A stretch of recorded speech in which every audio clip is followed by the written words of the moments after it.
असफलता एक चुनौती है, इसे स्वीकार करो। क्या कमी रह गई, देखो और सुधार करो। जब तक ना हो सफल, नींद चैन को त्यागो तुम। संघर्ष का मैदान छोड़कर मत भागो तुम। कुछ किए बिना ही जय जयकार नहीं होती। कोशिश करने वालों की कभी हार नहीं होती। सो फ्रेंड्स, हरिवंश राय बच्चन जी की ये कविता हमें बहुत कुछ सिखाती है। जीवन में आपको हरदम सफलता ही मिले यह जरूरी नहीं है। कभी कभी कठिन परिश्रम करने के बाद भी लोगों को हार का सामना करना ही पड़ता है। ऐसे में हमें अपनी असफलता से निराश नहीं होना चाहिए, बल्कि लगातार कोशिशें करती रहनी चाहिए, क्योंकि कभी ना कभी हमारी कोशिश हमें सफलता तक जरूर ले जाती है। So friends, welcome back to my channel. तो कैसे हैं आप सभी लोग? होप सो अच्छे ही होंगे। तो एक बार फिर से आप सभी का मेरे चैनल में बहुत बहुत स्वागत है एंड आप सभी का बहुत बहुत आभार जो आप लोग मेरा ब्लॉग देखते हैं। तो चलिए वीडियो को स्टार्ट कर लेते हैं। सो फ्रेंड्स, अभी हो रहे हैं मॉर्निंग के 6 o'clock और मैं सुबह 5 बजे डेली उठ जाती हूँ। तो आज मुझे बालों में मेहंदी लगानी थी। तो मेरे साथ है कि मैं सुबह ही मेहंदी लगा लेती हूँ जैसे ही मैं उठती हूँ, क्योंकि इससे क्या है, मॉर्निंग के जितने भी काम होते हैं उनके साथ साथ ये मेहंदी भी सूख जाती है जब तक, और जब हम नहाने जाते हैं तो उसे वॉश भी कर लेते हैं। तो इसके लिए हमें एक्स्ट्रा टाइम लेकर के नहीं बैठना पड़ता कि मेहंदी लगाइए तो थोड़ा लेट नहा लेंगे।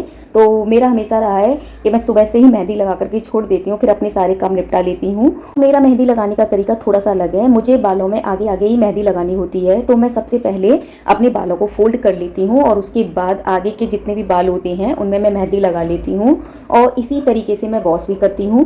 तो फ्रेंड्स, मेहंदी लगाने के बाद अब मैं अपनी बेटी के यूनिफॉर्म पे आयरन कर रही हूँ। एक्चुअली मेरी बेटी को कल स्कूल से कॉल आया उसे सम्मान देने के लिए। तो कल 12th क्लास का रिजल्ट आया था जिसमें मेरी बेटी ने गुड परसेंट अचीव की थी, और जो कि हमें बहुत ज़्यादा खुशी हुई। और अब वो स्कूल जा रही है क्योंकि उसके स्कूल से बुलाया गया है जो बच्चों ने अच्छी परसेंटेज गेन की है। तो यहाँ कुछ बच्चे होते हैं जिनकी परसेंटेज कम रह जाती है या फिर वो पास नहीं हो पाते हैं। तो मैंने सिर्फ उनके बारे में ही बताया था कि सफलता और असफलता हमारे लाइफ का एक पार्ट है। कभी हम सफल हैं तो कभी असफल हैं, तो हमें कभी भी इस चीज़ को सीरियसली नहीं लेना चाहिए, बल्कि कोशिश करती रहनी चाहिए कि हम आगे चल करके सफल हो जाएं। और जो लोग कोशिश करते हैं वो सक्सेस भी होते हैं अपनी लाइफ में। और मेरा तो यही मानना है, क्योंकि जब भी मैं कहीं पे भी अगर सफल नहीं हुई हूँ या कहीं पे भी मुझे डिसअपॉइंटिंग हुई है, तो मैं लगातार कोशिश करती रहती हूँ, सिर्फ इसी विश्वास के साथ एक ना एक दिन मैं इस चीज़ को पालूंगी, सफल हो जाऊंगी। तो फ्रेंड्स, अभी मैंने किचन के सारे काम फटाफट कर रही हूँ। एक्चुअली बेटी बोल के गई थी कि मम्मा जैसे मैं फ्री हो जाऊंगी तो मैं आपको कॉल कर दूंगी, तो आप मुझे लेने आ जाना। तो मुझे लग रहा है जब तक उसका कॉल नहीं आ रहा है तब तक मैं जल्दी से उसका सारे काम निपटा लेती हूँ, जिससे वहाँ से लौटने पर मुझे ये टेंशन नहीं होगी कि मुझे ब्रेकफास्ट बनाना है, अभी तो नहाने भी जाना है, लंच की तैयारी भी करनी है, और वहाँ से आने के बाद थकान तो हो ही जाती है। तो मैं बस फटाफट अपने किचन के और घर के जो भी काम है उन्हें ख़त्म कर रही हूँ, और उसके बाद मैं चली जाऊँगी नहाने। लेकिन ये सारे काम करते करते मुझे सडनली रियलाइज़ हुआ क्यों ना मैं आज अपनी बेटी की पसंद का खाना बनाऊं। तो यहाँ बस उसकी पसंद का खाना बनाने का सोचा है केवल। अभी देखते हैं बेटी का कॉल कितने बजे आता है, फिर मुझे उसे लेने जाना है या नहीं। तो फ्रेंड्स, किचन का ऑलमोस्ट सारा काम खत्म हो चुका था और मैंने घर के बाकी सारे काम भी खत्म कर लिए, और अब मैं नहा करके आ चुकी हूँ। तो यहाँ सबसे पहले मैं बना रही हूँ दम आलू। तो यहाँ मैंने डाला ऑयल, उसमें डाला हींग, जीरा, और उसके बाद ये टमाटर। तो इन टमाटरों के साथ में मैंने हरी मिर्च और काजू को भी पीस लिया था, और इसके बाद मैं इसमें ऐड कर रही हूँ हल्का सा नमक, सूखा धनिया और लाल मिर्ची पाउडर, हल्दी, और इसे अच्छे से मिक्स कर लिया। और अब मैं इसे लो फ्लेम पर भुनने दूंगी, जिससे ये अच्छी तरीके से मसाला भुन जाए। और ये देखिए अब मसाला भुन चुका है। तो यहाँ मैं ऐड कर रही हूँ थोड़ा सा पानी, और जैसे ही इसमें बॉईल आने लगेगी, तो ये देखिए अब बॉईल भी आ गई है, और इसमें मैं डाल रही हूँ ये आलू, जिन्हें मैंने पहले से ही फ्राई करके रखा हुआ था। तो यहाँ मैंने आलू चॉप करके डाले हैं, आप चाहें तो साबुत भी डाल सकते हैं। और इसके बाद मैंने डाली कसूरी मेथी, और यहाँ डाल रही हूँ मैं किचन किंग का मसाला और गरम मसाला, और इसे मैंने अच्छे से मिक्स कर लिया है। तो फ्रेंड्स, मैं यहाँ पर नमक डालना भूल गई थी। अभी मैंने इसमें थोड़ी सी मलाई ऐड की है, बट अब मैं इसमें नमक ऐड करूँगी क्योंकि नमक डालना मैं भूल गई थी। तो यहाँ मैंने नमक ऐड कर दिया है।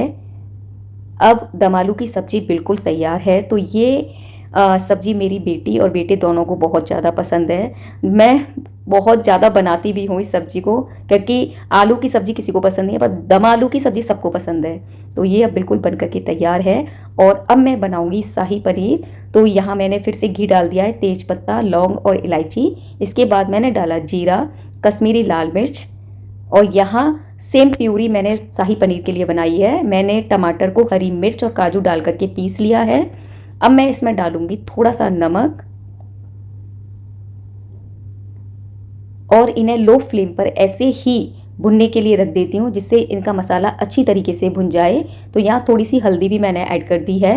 और ये देखिए फ्रेंड्स, मसाला भी भुन चुका है। अब मैं इसमें डाल रही हूँ लाल मिर्च, सूखा धनिया, और इसे भी मैंने अच्छे से भून लिया है। और इसके बाद यहाँ मैंने ऐड किया पानी। तो आपको जैसी इसकी कंसिस्टेंसी रखनी हो आप वैसी ही रखें। थोड़ा पतला रखना है तो पतला रख सकते हो, गाढ़ा रखना है तो गाढ़ा। और इसके बाद मैंने ऐड किया सॉल्ट। और अब मैं इसमें डाल रही हूँ पनीर के क्यूब्स। तो यहाँ मैं जो भी सब्जी बनाती हूँ, कोई ज़्यादा मैं उसमें ये नहीं करती ये भी डालना है वो भी डालना है। बहुत ही सिंपल तरीके से बनाती हूँ, जिसका टेस्ट बहुत ज़्यादा अच्छा आता है। और यहाँ मैंने डाला किचन किंग का मसाला, और उसके बाद मैं ऐड कर रही हूँ रेड चिली एंड गरम मसाला। तो जो मसाले मैंने उसमें दम आलू में डाले थे, सेम मसाले मैंने यहाँ पर शाही पनीर में डाले हैं। और ऊपर से मैंने डाला यहाँ पर कसूरी मेथी। और अब मैं इसमें ऐड करूँगी थोड़ी सी मलाई।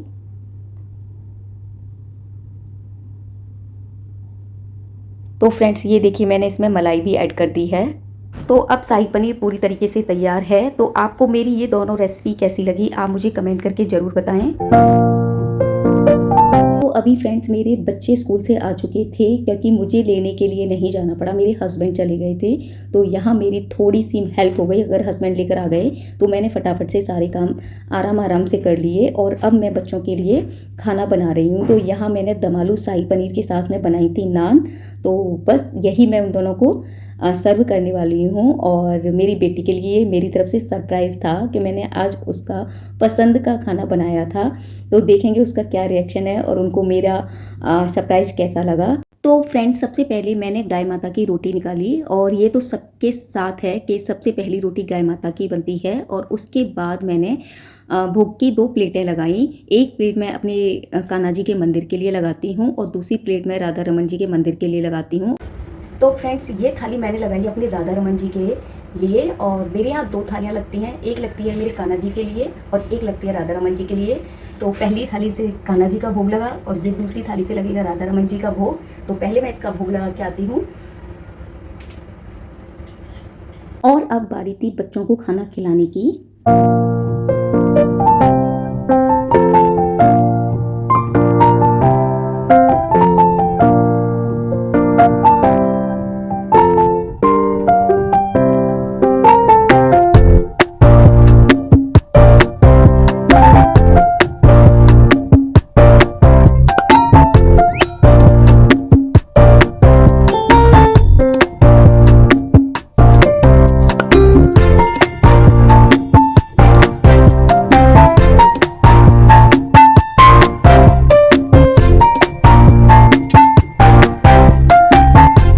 अब सबने खाना खा लिया था और अब मेरा लास्ट सरप्राइज़ रह गया था। तो यहाँ मैंने पहले से ही अपनी बेटी की फेवरेट ब्राउनी मंगा के रखी हुई थी और अब मैं उसे ये देने जा रही हूँ।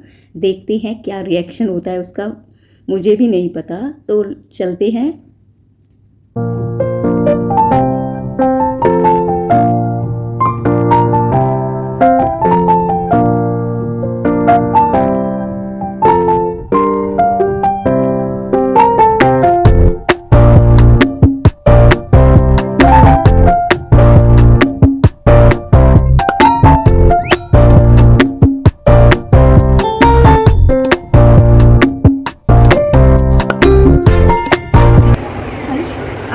नहीं तू खा, तू खा, नहीं खा, नहीं।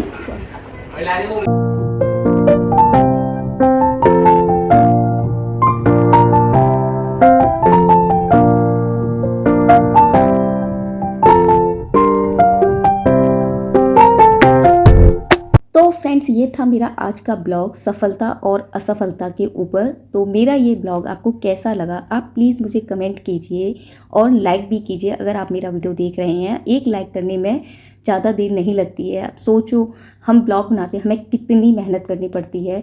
कम से कम यार अगर आपको वीडियो अच्छा लगे तो लाइक कर दिया करो। तो आज के ब्लॉग यहीं पर एंड होता है। सो बाय बाय, नेक्स्ट टाइम मिलते हैं नेक्स्ट ब्लॉग के साथ।